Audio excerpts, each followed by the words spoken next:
vie d'un Palestinien, d'un Libanais ou d'un Iranien vaut-elle moins à vos yeux que celle d'un Ukrainien?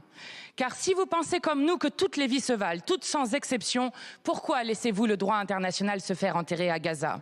En 2 ans et demi de génocide, vous avez interdit les manifestations de soutien à la Palestine, poursuivi à coups d'apologie de terrorisme toutes les voies pour la paix, refusé tout embargo sur les armes. Monsieur le ministre, à quoi bon avoir reconnu l'État de Palestine pour laisser le criminel de guerre Netanyahou massacrer le peuple palestinien? L'humanité s'effondre à Gaza quand les survivants du premier génocide filmé de notre histoire comptent toujours leurs morts.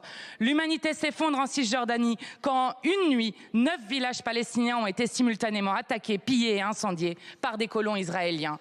Rien qu'en une année, 36 000 Palestiniens ont déjà été chassés, 1071 tués. Vous n'avez rien fait.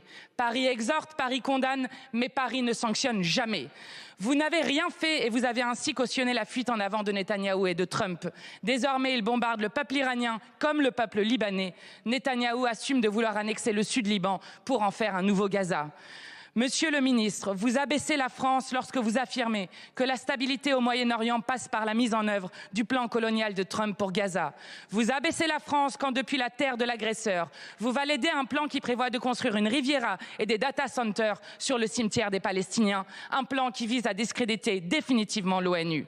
Cette semaine encore, un rapport de Francesca Albanese dénonce l'usage systématique de la torture à une échelle sans précédent comme punition collective contre les Palestiniens.